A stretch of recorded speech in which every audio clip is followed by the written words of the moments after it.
Hola, voy a hablar de un ejercicio que se encuentra en el curso Modelización del Riesgo de Crédito IFRS 9 y Basilea 4 y también en el curso IFRS 9 Modelización del Riesgo de Crédito nivel 2. Ambos cursos, bueno, pues son muy recientes. El tema es LGD y Charge-Off, ¿vale? Así que explicaré brevemente la parte teórica y luego veremos un ejercicio con una tecnología moderna ahora que hay y que bueno, pues ya veréis a continuación. Bueno, primero comentar de los Given Default. Este parámetro, bueno, pues lleva ya varios años estudiándose en el riesgo de crédito. Es la pérdida real o también se le conoce como severidad tras el incumplimiento y generalmente se expresa como un porcentaje de la exposición. Es decir, definimos que la LGD es igual al 100% del valor actual de las recuperaciones menos el valor actual de los costes de recuperación dividido entre la exposición. Este ratio que estoy señalando aquí realmente sería la tasa de recuperación. Es decir, que la LGD es igual al 100% menos la tasa de recuperación. Usualmente la LGD también se mide a través de ciclos de default. Un ciclo de default se inicia cuando una operación justamente entra en default tras 90 días, por ejemplo, y entonces tenemos la exposición al momento del default.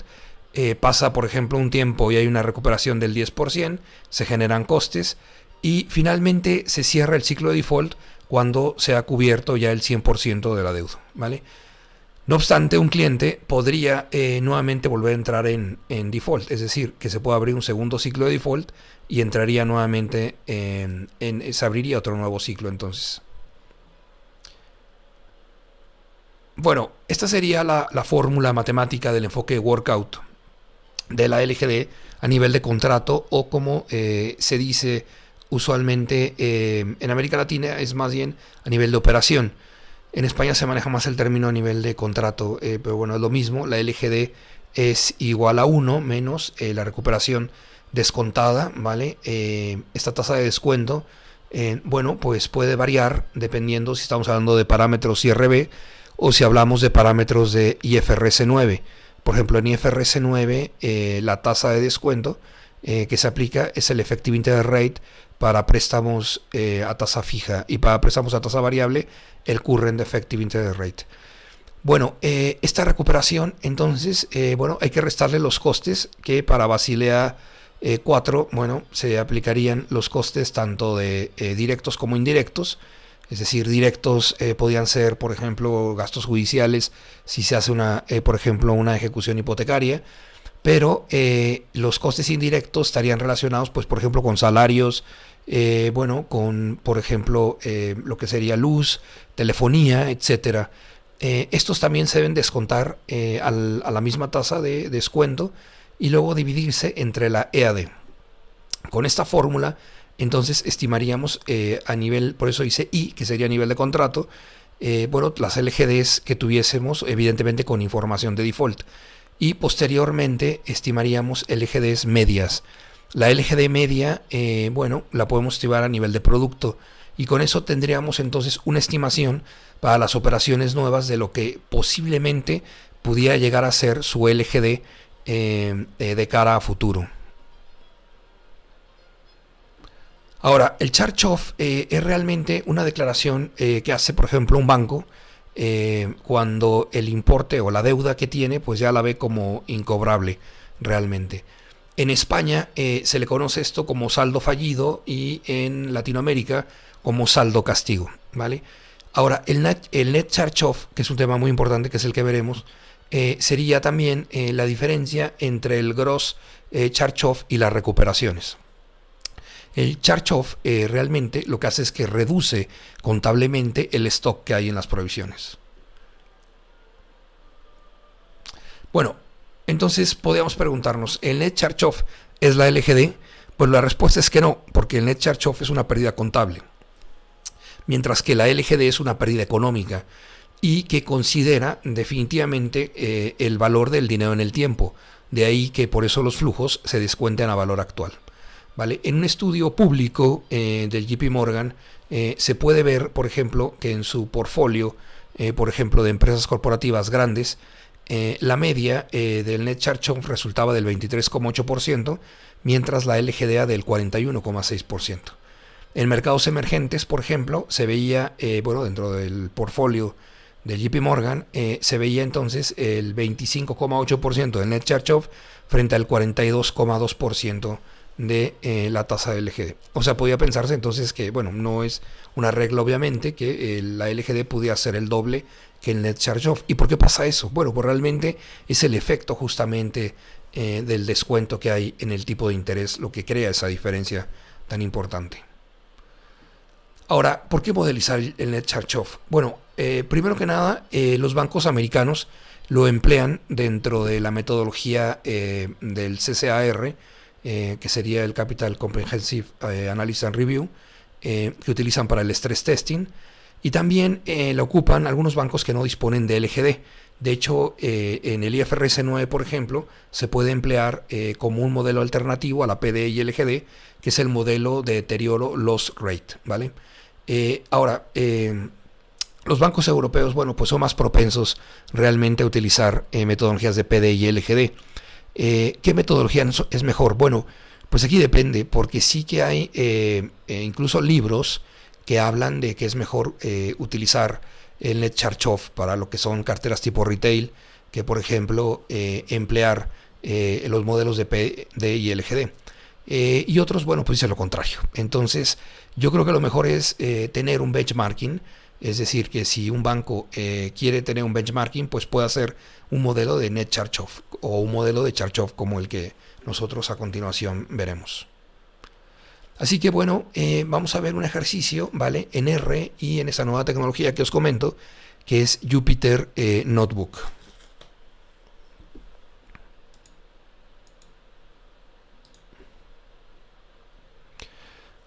Dentro de Anaconda Navigator se encuentra Jupyter Notebook. Es una web interactiva donde se pueden editar y ejecutar pues una serie de código, se pueden añadir vídeos, se pueden añadir imágenes, etcétera. Así que pues vamos a mostrarlo para que le veáis, ¿no? Aquí ya está el ejercicio evidentemente resuelto. Aquí este es el Jupyter, el archivo o el fichero se llama charge-off, y vamos a ver modelos de charge-off y en particular modelos de vector autorregresivo y también un modelo que sería el modelo VECM,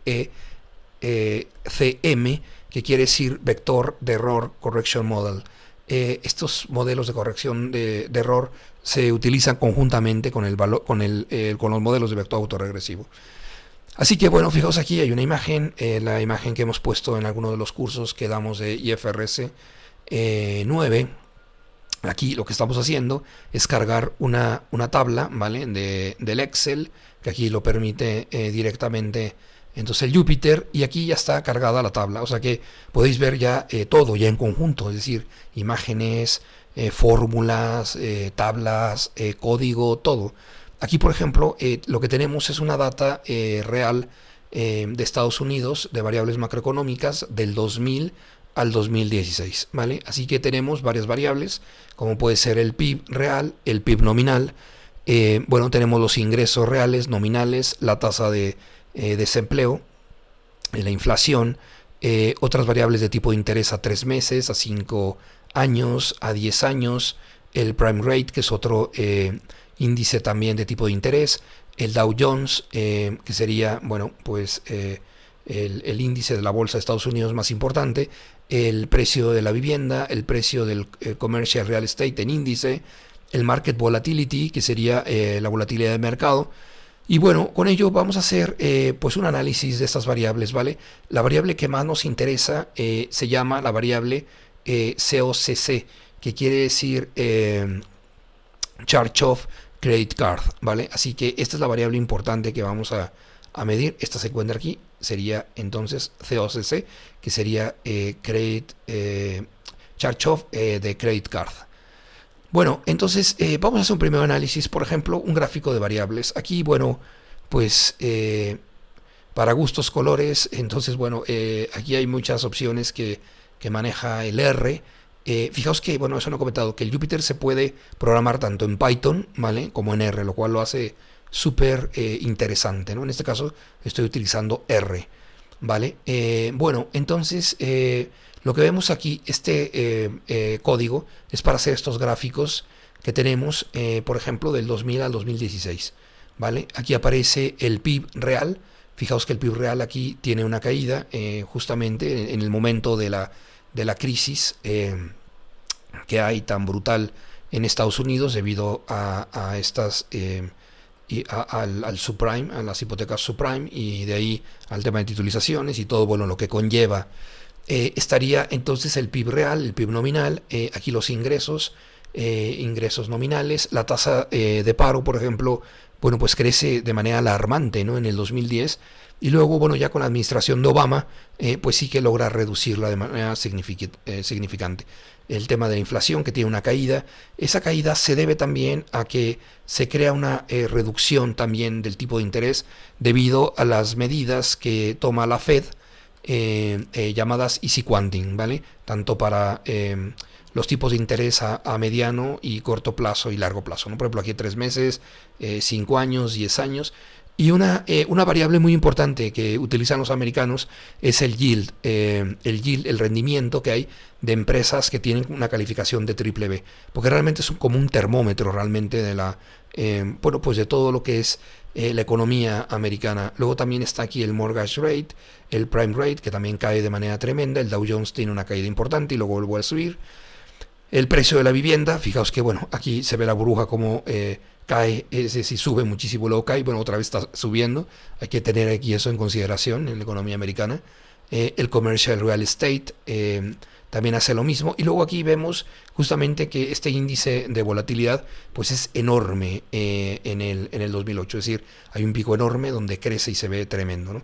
Y la variable que nosotros vamos a usar sería el Charge-Off del credit card, donde vemos que también evidentemente hay una ciclicidad y en los momentos pues más duros económicamente hablando, de recesión, justamente en 2008-2009 es cuando se dispara. De hecho lo hace un poco más adelante, más bien lo haría hasta el 2010, es decir, con un retardo, ¿no? Y luego ya una caída importante del charge-off.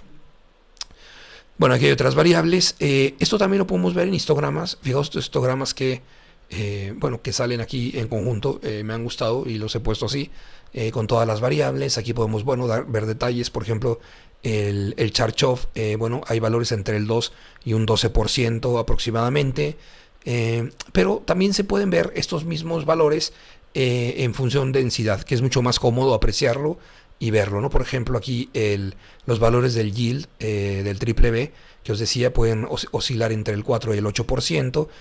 El charge-off, bueno, aquí tiene, vamos a decir que su media o mediana podría estar más o menos en un 4%, en torno al 4%, y así, bueno, cada una de las variables, ¿no?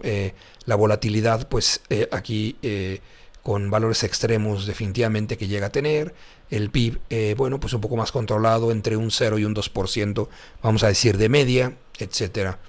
Bueno, lo primero que vamos a hacer es crear un modelo de regresión entre las variables que vamos a emplear aquí, que serían la tasa de paro, el Dow Jones y el Treasury Yield. Bueno, yo he probado obviamente varias variables, ¿no? Entonces, bueno, quería hacer este ejercicio un poco aposta para que veáis un poco los resultados que hay. Si nosotros creamos una regresión y decimos, bueno, vamos a poner el charge-off en función de la tasa de paro o desempleo del Dow Jones y también del Treasury Yield, o sea, del tipo de interés a 10 años. Entonces ejecutamos la regresión y bueno, tenemos aquí unos coeficientes con p-values pues no tan buenos. Por ejemplo no está bueno. El Dow Jones es una variable que el p-value es superior al 0,20, debería ser inferior al 0,05. Si es superior significa que el parámetro es significativamente igual a 0, o sea que no sirve para nada en la regresión. Pero fijaos que nos encontramos con una regresión con un R cuadrado enorme del 75,48%. Bueno, esto parecería genial, ¿no? Es decir, hemos encontrado ya un modelo muy bueno, con 3 variables macroeconómicas, un R cuadrado tan grande, pues fijaos, o sea, de hecho el charge-off real y el estimado son muy buenos. Ahora, ¿este modelo es bueno o no es bueno? Bueno, es malo, es un modelo espurio, ¿Y cómo me doy cuenta de eso? Bueno, fijaos que aquí hemos estimado también el Durbin-Watson, un estimador altamente recomendable para todo esto. Y el Durbin-Watson es muy pequeño, es del 0,52.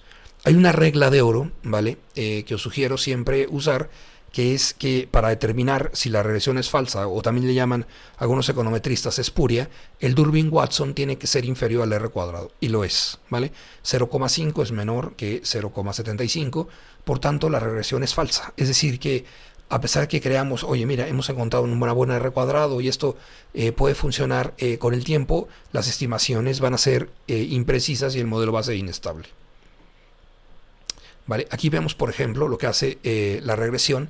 Fijaos que la regresión, los valores reales, el valor máximo de Charchov es del 11%, y en cambio la estimación, la regresión lineal máxima, es del 8,89%. O sea que no tampoco llegó a los valores extremos que pudo haber tenido. Aquí está el histograma y el histograma del estimado, ¿no? Es decir, no tiene valores hasta el 12%. Bueno, entonces, ¿qué hacemos para corregir esto? Bueno, primero hay que ver que uno de los temas más importantes para modelizar justamente variables macroeconómicas respecto a parámetros de riesgo, ya sea PDL, GD o el mismo Charchov o Net Charchov, bueno, pues es de entrada que las series sean estacionarias. Esto permite entonces la inclusión de cualquier variable si fuesen estacionarias, pero resulta que pueden no serlo. Una serie estacionaria, bueno, desde un punto de vista vamos a decir que muy simple, sería cuando hay una cierta reversión a la media. Y entonces la variable no tiene una tendencia o creciente o decreciente definitivamente. Otra prueba muy importante es una prueba de cointegración que vamos a hacer, donde vamos a utilizar el Johansen Procedure para poder analizar si hay cointegración en las variables macroeconómicas. Bueno, de entrada lo que vemos es que aplicando uno de los tests quizá más importantes para revisar si las series son estacionarias, que es el Dickey-Fuller test, observamos que los p-values son todos muy elevados. Es decir, que si fueran inferiores al 0,05, la serie sería estacionaria. Por tanto, ninguna de las series que tenemos son definitivamente estacionarias. Y esto crea una complejidad, ¿vale? No podemos entonces utilizarlas. Así que vamos a observar si pueden ser cointegrables. Y si son cointegrables, entonces sí que podríamos usarla en algún modelo. Por ejemplo, en un modelo de vector autorregresivo. Así que aplicamos directamente una metodología a través de este código, que sería el Johansen Procedure, donde, bueno, lo que arroja básicamente son eigenvectores, ¿vale? Y eigenvalores, ¿vale? Que sería esto, bueno, pues un hiperplano ortogonal a la data, donde también obtenemos el test que está referido en estos rangos de 0, 1 y 2. Estos rangos tienen un test, y este test tiene a su vez estos percentiles. Entonces, bueno, aquí con esto, a través de ese test, observamos entonces que efectivamente hay cointegración entre las variables. Si la hay, entonces podríamos emplear ya un modelo, pero hay que tener cuidado, ¿vale? El modelo a emplear, por ejemplo, podría ser un vector autorregresivo. El vector autorregresivo, entonces, bueno, fijaos que aquí podemos poner también fórmulas, sería un sistema de ecuaciones. Así que lo que vamos a hacer es crear un sistema de ecuaciones entre el Charchov de Credit Card y las variables macroeconómicas que os había hablado. De tal manera que tenemos aquí, bueno, pues como veis, una serie de parámetros, que son los parámetros del sistema de ecuaciones. Y aquí tenemos también, porque he hecho en la parte de este código que veis aquí, un forecasting a 12 periodos del Charchov, ¿vale? En un intervalo de confianza del 95%. Así que me da el Charchov lower y upper, ¿vale? Que son los que utilizaría directamente como intervalos de confianza. Y aquí está el forecasting que vemos, por ejemplo, aquí 2,96, 2,88 para el trimestre, por ejemplo, del 2017, el segundo trimestre del 2017, etcétera. Y aquí también las estimaciones de la tasa de paro, del Dow Jones y del tipo de interés a 10 años. Bueno, con ello entonces, si hacemos un gráfico, observamos esto. Y aquí me vais a decir, oye, tenemos un intervalo de confianza terrible, ¿no? Un intervalo de confianza verdaderamente grande, sí, podría pasar cualquier cosa. Esto sería una media. Bueno, así es con este modelo. De hecho, si vemos también el análisis con más detalle, en la parte inferior podemos ver que el ajuste del modelo, podemos analizar también los residuales. Fijaos que hay valores muy grandes justamente por el tema de la crisis. Y luego aquí podemos ver que con este gráfico ACF Residuals vemos que puede haber un outlier ahí tremendo. Bueno, aquí está el diagrama también de la tasa de paro, también los residuales. El ACF también presenta residuales, o sea, valores outliers importantes. Y luego el Dow Jones. Bueno, todo es obviamente por la crisis, es decir, es un fenómeno difícil realmente de estimar. Así que, bueno, con ello entonces lo que hacemos es un forecasting, por ejemplo, tanto de la serie temporal del Charge-Off, de la tasa de paro, del Dow Jones y del Treasury Yield. Bueno, con esto nos quedaríamos contentos y convencidos de que sería la mejor estimación. Bueno, la realidad es que no. La realidad es que como hemos aplicado un enfoque también, un test de Johansen, podemos aplicar otro modelo, el Johansen test, perdón. Podemos aplicar un modelo que también es bastante importante. Bueno, aquí tenemos también una prueba, por ejemplo, para ver el AIC y para observar el modelo si es bueno o no. Si hay varios test estadísticos, residuales, en fin, se puede hacer un análisis detallado en R. En la parte de acá, bueno, observamos entonces que vamos a emplear ya el modelo de vectores de corrección del error, ¿vale? Este potente modelo lo que hace es que, bueno, pues hace justamente una corrección sobre el residual, sobre los residuales. Entonces nos va a dar otra estimación, otro forecasting que en principio va a ser más preciso que el vector autorregresivo. Así que, bueno, todo este código es para generar aquí el modelo. Aquí aparece la generación del modelo y aquí para hacer una proyección únicamente a los mismos meses, o sea, a los mismos trimestres. Es decir, tenemos 68 puntos o 68 observaciones de 68 trimestres y haríamos hasta 80. Y fijaos la diferencia. El vector autorregresivo, bueno, nos daría, esto sería, este gráfico rojo de acá es el dato real, y a partir de aquí eso sería la estimación del vector autorregresivo, y esta sería la estimación ya de esta otra metodología de vector de error, perdón, de vectores de corrección de error, el VSM. Entonces fijaos que esta crecería más en teoría el Charge-Off. Bueno, pues vamos a hacer un backtesting. Por ejemplo, también aquí podemos incluir este gráfico. El backtesting, bueno, es ver si lo observado es igual a lo estimado, ¿no? Entonces, en este caso, bueno, lo observado es que tengo información solamente hasta esta fecha, hasta el segundo trimestre del 2017. No tengo la del tercer trimestre, estaría genial que la pudiera tener. En este caso, el valor que me da es que, bueno, es que el Charge-Off ha crecido al 3,6%. Si nosotros comparamos entonces con el resultado del vector autorregresivo que había comentado anteriormente, si vemos aquí, por ejemplo, este sería el vector de corrección de error, que las estimaciones serían 3,23 y 3,20, ¿vale? Y por otro lado, el otro sería 2,96 y 2,88. Por tanto, se está infravalorando el riesgo. Este modelo entonces de vector de corrección de error, bueno, pues ha sido un poco más preciso, ¿vale? Y con ello, entonces, bueno, aquí se puede comprobar. Obviamente, bueno, pues no tenemos una bola de cristal para predecir que realmente el Charge-Off sería 3,6. Se puede mejorar incluyendo más variables, se puede hacer más pruebas de tomar, por ejemplo, series que sean estacionarias o este ajuste que estamos haciendo ahora con este modelo de corrección de error. En fin, hay una casuística muy grande realmente para crear modelos. De ahí que por eso el tema ahora de riesgo modelo es un tema también muy importante, ¿no? Bueno, también podemos hacer una simulación con el vector autorregresivo, con el modelo VAR.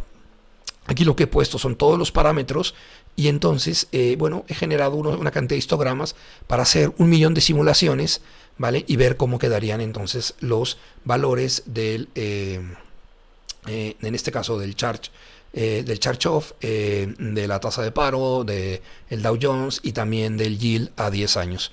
Entonces, bueno, aquí podéis ver los resultados.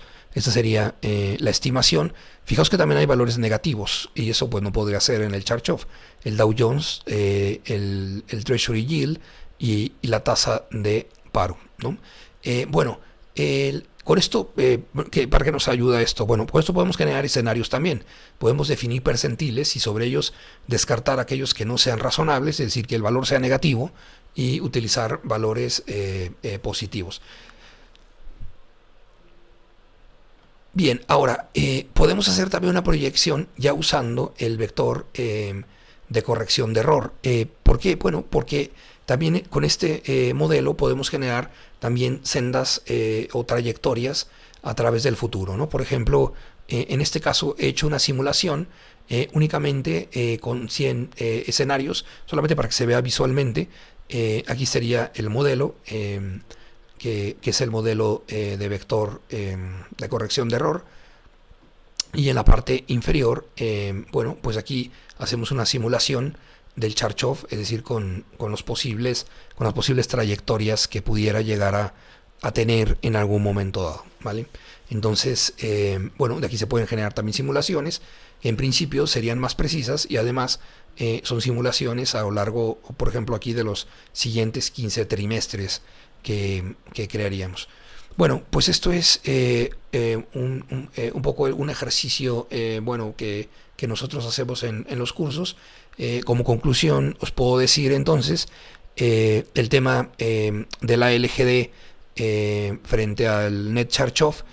Bueno, pues se puede emplear el Net Charge-Off también como un modelo de benchmarking, o para aquellas entidades que tengan dificultad en la estimación de la LGD, puede ser una alternativa. Hay que tener mucho cuidado con la selección de variables, hay que tener mucho cuidado también de que sean estacionarias o no estacionarias. Hay que hacer la prueba de Durbin-Watson para comprobar si la regresión inicial que tenéis es una regresión espuria.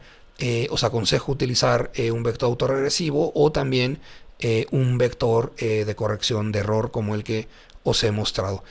Evidentemente, lo mejor siempre es comprobar y hacer benchmarking, ¿no? Es decir, no hay modelos perfectos y se puede correr riesgo de modelo. Pero bueno, esto sobre la práctica se va afinando. La selección del número de variables también es un tema muy importante a hablar y determinar, ¿vale? Bueno, pues espero que os haya gustado. Muchas gracias.